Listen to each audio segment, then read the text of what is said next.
La grippe H1N1, on vous en a beaucoup parlé cet hiver, mais désormais l'épidémie est derrière nous.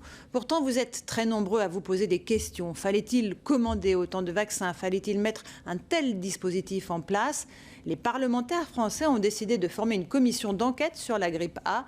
Pour l'instant, c'est l'Organisation mondiale de la santé qui est sur la sellette. Et c'est l'enquête du 20h. Elle est signée Corinne Lalo et Eric Bourbotte. Le monde est maintenant au début de la pandémie de grippe 2009. On est dépendant de la définition que l'OMS va donner d'une pandémie. Il faut que l'OMS reconnaisse qu'elle s'est trompée.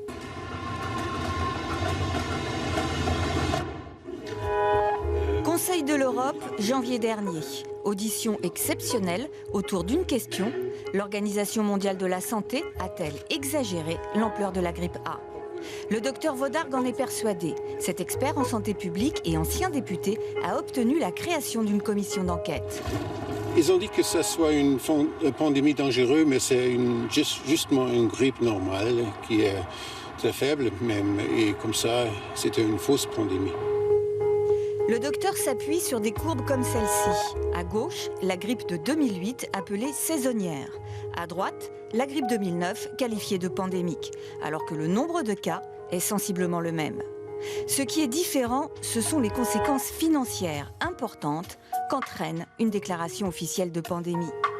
Ce cabinet d'avocats spécialisé en santé publique décrypte pour nous les contrats conclus par les fabricants de vaccins avec les gouvernements.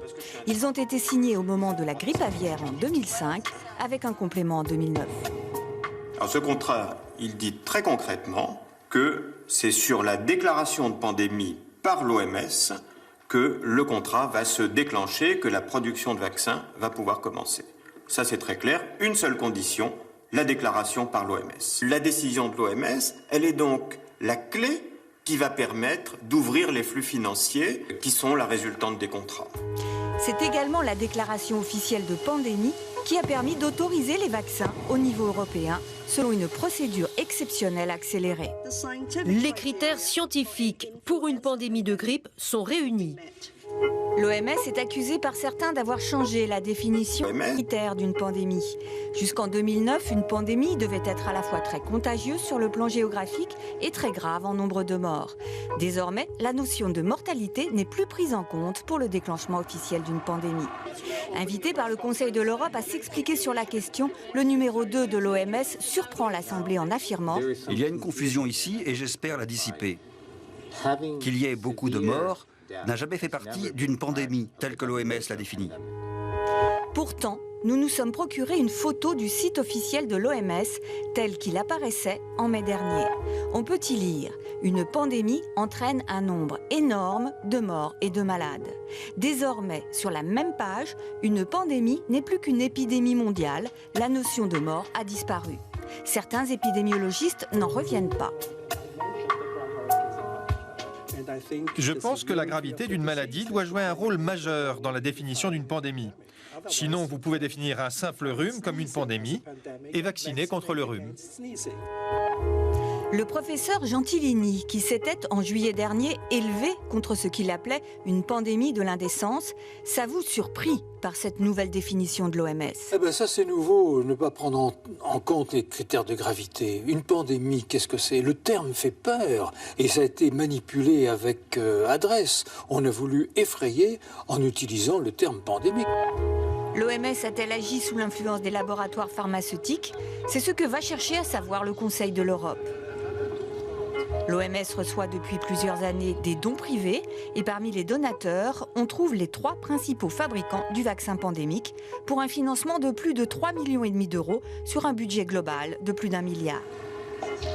Certains des experts de l'OMS ont des liens financiers avec les laboratoires pharmaceutiques.